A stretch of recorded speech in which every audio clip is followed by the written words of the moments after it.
एवं इमं चक्षुमन्तं शरीरं सुसकत सकत सकतेः देवेन्द्र नागेन्द्र नरेन्द्र पूजितो मनुष्य सेठैः तथैव पूजितो तं वन्दन पंजलिका भवित्वा बुद्धो हवे कपसत्यैः दुर्लभोति दुर्लभोति दुर्लभोति।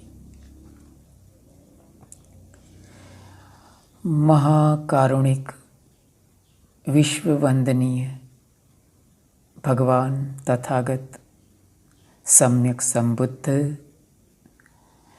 भारत रत्न बोधिसत्व हमारे पूजनीय डॉक्टर बाबा साहब भीमराव अंबेडकर, श्रद्धावान उपासक उपासिकाएं, हमारा पूजनीय वंदनीय भिक्षु संघ और दीक्षा के दानी हमारे पूज्य गुरुवर्य प्रज्ञाबोधि, उनके चरणों में सादर प्रणाम वंदन। भगवान तथागत बुद्ध के शासन में किसी भी बात को, किसी भी चर्चा के विषय को 3 बार दोहराने की परंपरा थी। किसी भी बात को भगवान 3 बार दोहराने का आग्रह रखते थे।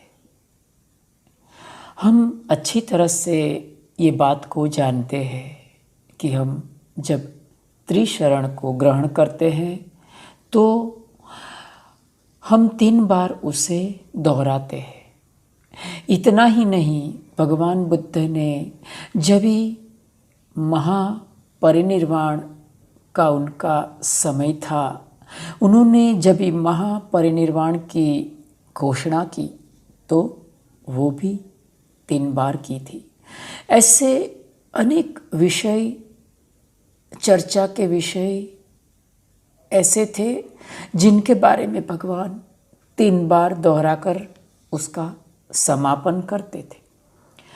तो हमारे मन में एक प्रश्न उठता है, ये बात उठना बहुत स्वाभाविक है कि आखिर भगवान बुद्ध किसी भी बात को, किसी भी चर्चा के विषय को 3 बार क्यों दोहराते थे? उसके पीछे का आखिर कारण क्या था? तो आइए इस वक्तव्य के माध्यम से इसे हम जानने की कोशिश करते हैं। भगवान बुद्ध का धम्म एक टिपोय के ऊपर स्थापित है। वो टिपोय है बुद्ध, धम्म और संघ की। ये तीनों दृष्टि से देखने के बाद, ये तीनों दृष्टिकोण से, ये तीनों पहलुओं के ऊपर खड़ा रहकर भगवान बुद्ध किसी भी बात को, भगवान बुद्ध के भिक्षुगण किसी भी बात को, किसी भी चर्चा के विषय को 3 बार दोहराते थे। उसका साफ साफ मतलब यह होता था कि बुद्ध की ओर से, धम्म की ओर से और संघ की ओर से किसी भी बात को मान्यता प्राप्त हो चुकी है। ऐसा स्थापित करने के लिए, किसी भी बात के ऊपर मंजूरी की मोहर लगाने के लिए वो एकदम संशय रहित हो चुकी है। इस बात को साबित करने के लिए किसी भी बात को 3 बार दोहराया जाता था। एक तो बुद्ध की ओर से, धम्म की ओर से और संघ की ओर से। और भी आगे बढ़ते हैं कि जो हमारा ये दृश्यमान जगत है वो 3 नंबर का प्रतिनिधित्व करता है। बहुत सारे पहलुओं को लेकर बहुत सारा क्षेत्र दृश्यमान और अदृश्यमान, चाहे भावात्मक हो चाहे भौतिक, वो सब पहलू 3 नंबर का प्रतिनिधित्व करता है। किस तरह से हम देखते हैं कि पूरा जगत, जो दृश्यमान जगत है, वो 3 आयामों का मोहताज है। 3 आयामों से परे दुनिया की कोई भी दृश्यमान चीज़ नहीं है। ये कौन से 3 आयाम है? एक तो लंबाई है, चौड़ाई है और गहराई है। संसार की कोई भी दृश्यमान विषय वस्तु ये 3 आयामों से बनती है। तो अगर किसी भी विषय वस्तु को जानना है, समझना है, वो बराबर सही है, वो तय करना है, तो उसे कम से कम 3 एंगल से देखना पड़ता है। गहराई से, लंबाई से और चौड़ाई से। किसी भी विषय वस्तु को, विषय वस्तु चर्चा के विषय को अगर 3 दृष्टिकोण से देखा जाता है तो वो वस्तु सटीक है, वो वस्तु बराबर संशय रहित हो गई है, ये बात साबित हो जाती है। तो ये भौतिक दुनिया जिस तरह से लंबाई, चौड़ाई और गहराई की मोहताज है, उसी तरह एक मछली अगर समंदर को जानना चाहती है तो उसे समंदर की गहराई से देखना पड़ेगा, समंदर की सतह पर से भी समंदर को जानना पड़ेगा और समंदर से बाहर निकलकर भी समंदर को देखना पड़ेगा। 3 पहलुओं की मोहताज है ये दुनिया। उसी तरह से ये जो काल का क्षेत्र है, समय का क्षेत्र है, वो भी 3 पहलुओं का गुलाम है। एक तो अतीत है, दूसरा अनागत है और तीसरा पहलू जिसमें हम जीवित है, जिसमें घटनाएं घट रही है। मैं बोल रहा हूँ, आप सुन रहे हैं। अतीत अर्थात जो चला गया है, जो हमारी आँखों से, जो हमारी इंद्रियों से ओझल हो चुका है। जो अनागत है, जो अभी भावी के उदर में पल रहा है, जो अभी आया ही नहीं है। ये अतीत, अनागत और वर्तमान, ये समय का भी 3 डायमेंशंस होते हैं।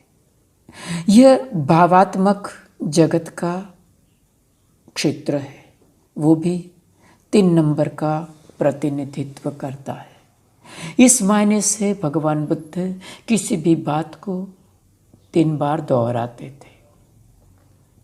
और आगे बढ़ते हैं तो हम जानते हैं कि हम जो किसी को संबोधन करते हैं वो भी 3 नंबर का किस तरह से प्रतिनिधित्व करता है। एक तो मैं हूँ, प्रथम पुरुष एक वचन, दूसरे आप है, द्वितीय पुरुष एक वचन और तीसरा थर्ड पार्टी अर्थात त्राहित व्यक्ति है, तीसरा पुरुष एक वचन। ये तीनों एंगल से जब भी देखते हैं, तीनों दृष्टिकोण से किसी भी विषय को, किसी भी चर्चा के विषय को अगर देखा जाता है तो वो विषय का बात अच्छी तरह से परिपक्व हो जाती है, ठोस हो जाती है, ये बात निश्चित हो जाती है। इसके अलावा जो ये दृश्यमान जगत है, अदृश्यमान जगत है, किसी भी विषय वस्तु का जीवन तीन बातों के ऊपर आधारभूत होता है। एक है प्रतिघात, सुरक्षा और संवर्धन। किसी भी पशु, पक्षी, इंसान, विषय वस्तु का जीवन ये तीनों पहलुओं को लेकर ही आगे बढ़ सकता है। Attack, protection and survival.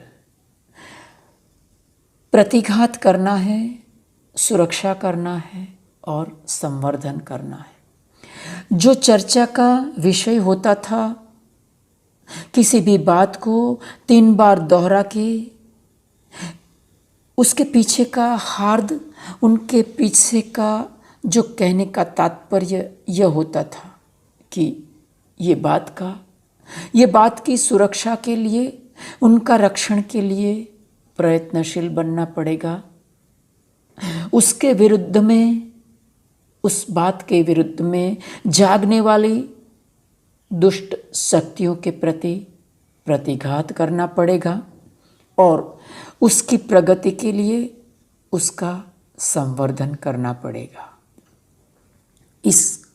इसीलिए इसके आधार पर किसी भी बात को 3 बार दोहराने की परंपरा थी। धम्म का हमारा क्षेत्र तीन दुर्गुणों के अगेंस्ट में निर्भर करता है, आगे बढ़ता है। वो 3 दुर्गुण को कहते हैं राग, द्वेष और मोह।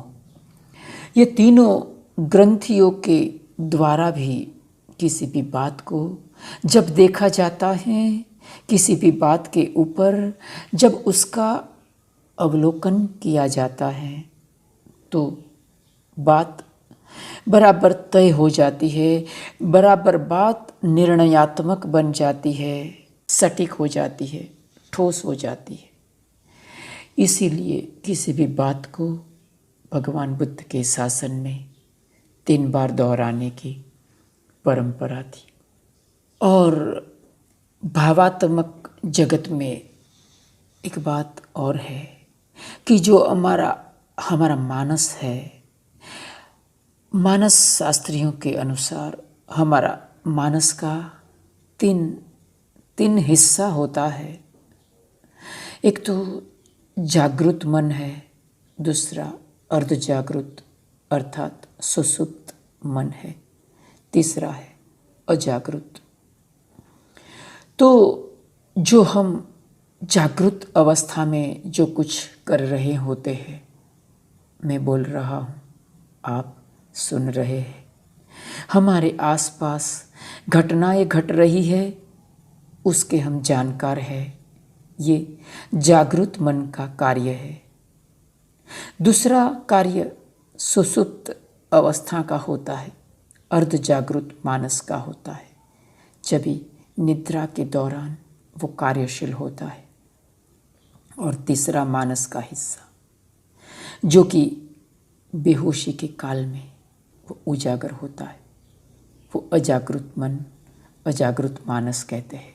ये तीनों दृष्टिकोण से, ये तीनों भावात्मक पहलुओं से किसी भी विषय वस्तु को देखा जाता था, उसके ऊपर उसका चिंतन मनन किया जाता था। इसीलिए भगवान बुद्ध किसी भी बात को 3 बार दोहराते थे।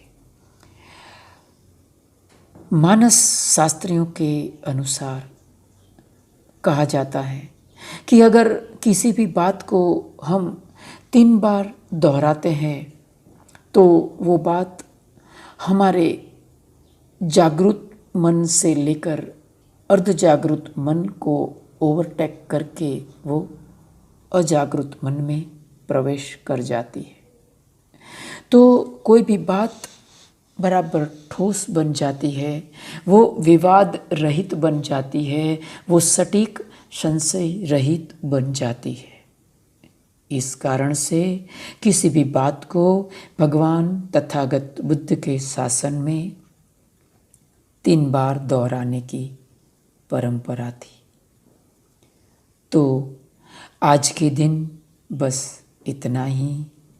सब का मंगल हो, सबका मंगल हो, सबके जीवन में खुशहाली आए, हमारे पुण्य कर्म में सब भागीदार बने, सब भागीदार बने। साधु साधु साधु।